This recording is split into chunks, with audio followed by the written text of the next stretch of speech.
So let's talk about this Timberwolves and Mavericks game. This Timberwolves and Mavericks game was absolutely crazy. And honestly, I think that it was one of the better games that we've had in a while in all of the playoffs. The Mavs won in Minnesota, and the Mavs are presenting the Wolves with a different style of play, which they're not used to.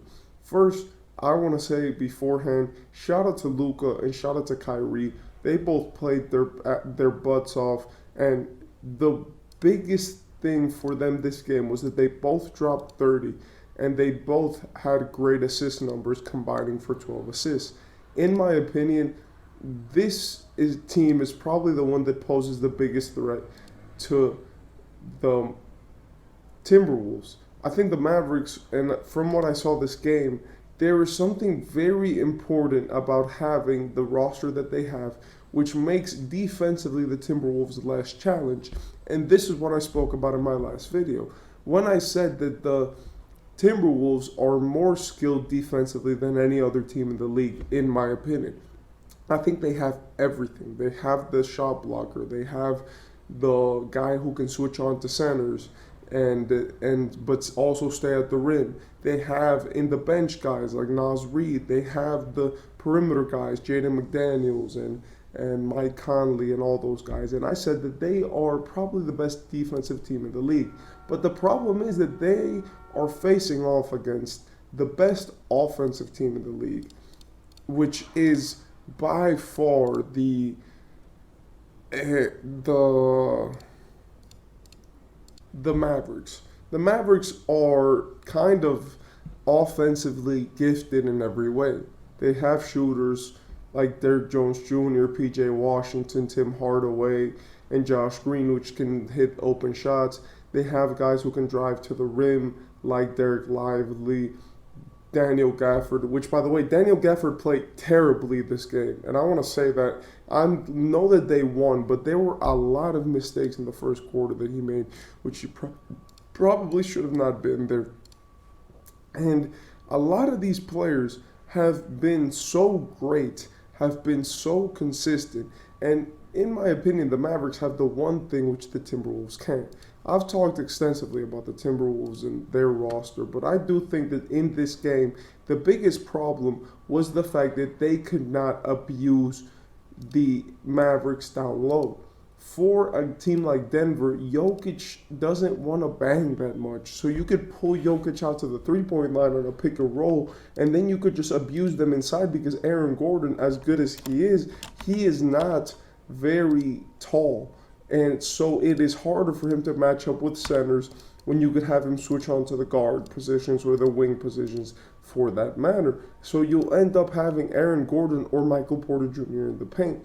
For this team, they have centers, and they have real centers, and they have real forwards. This is not just, oh yeah, let's abuse them down low, and so that when they expect us to drive, we're going to drive and kick, shoot some threes, whatever.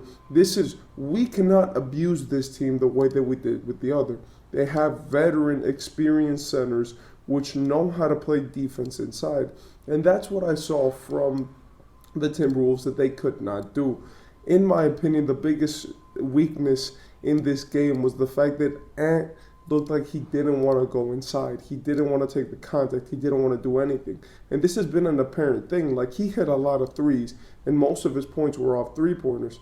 But I think he's gotten comfortable assisting too much because he hit 5 out of 12 threes. And then out of the 4 field goals he took, he hit 1, which was a mid-range jumper. And he was a negative plus-minus when he was on the floor. And we all saw that fourth quarter.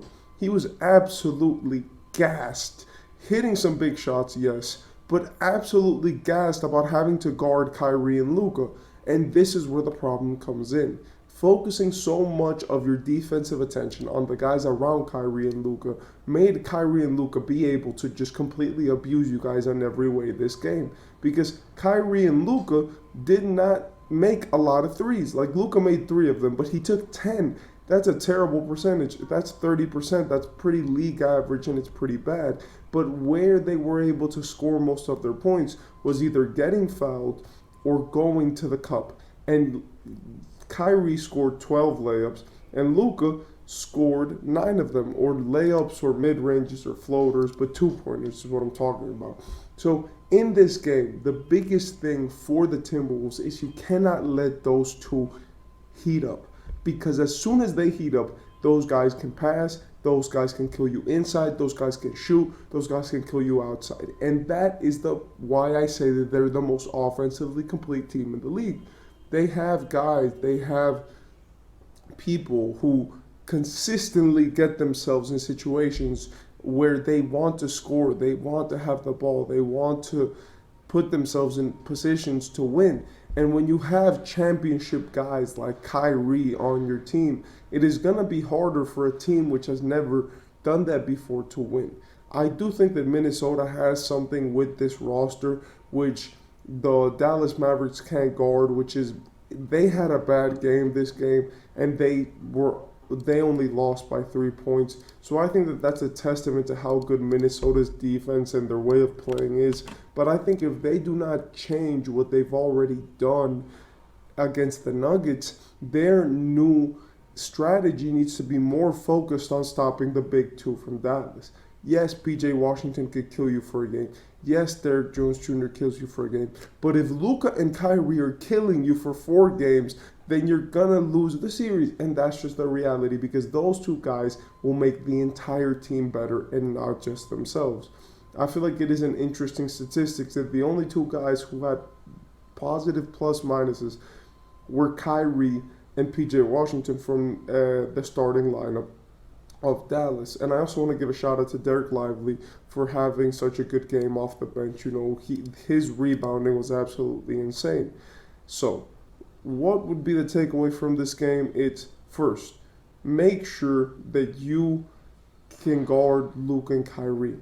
And for the Mavericks, it's make sure that you can abuse when the defense is giving you open looks. They shot 24% from 3, and a lot of those were just kickouts that they shot. PJ Washington shot badly, Kyrie shot badly, Luka Doncic shot badly. If they won the game when they were shooting like trash, I don't want to see them when they're hot.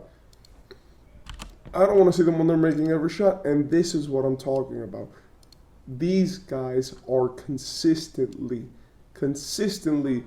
being placed in situations where really Jason Kidd and the Mavericks have figured out what they want to do. They're going to abuse mismatches, they're going to make Luka get fouled, they're going to make Kyrie get fouled, they're going to take them inside. And since Rudy Gobert is having so many defensive mistakes because he's supposed to guard like 4 guys at a time, they're going to abuse the fact that Rudy cannot guard all these perimeter guys. It's the same thing that happened in the Utah series when the Mavericks played them, and they're playing Minnesota the same way. It's like, yes, if your star, Anthony Edwards, beats us, then so be it.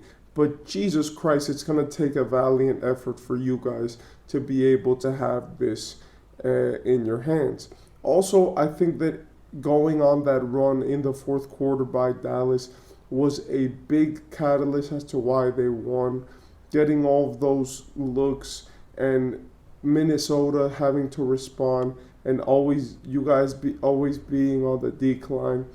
In the end, I feel like this game could have turned really any way. And when Cat hit that 3, I honestly thought that Minnesota was gonna win. But in the end of the day, it ended up being what it ended up being. And I hope that this series plays better. And for Anthony Edwards, I feel like he has to step up. I understand that he's doing what a lot of young stars do when they get to the playoffs for the first time, which is I'm just gonna pass it enough for the team not to be able to blame me for losing.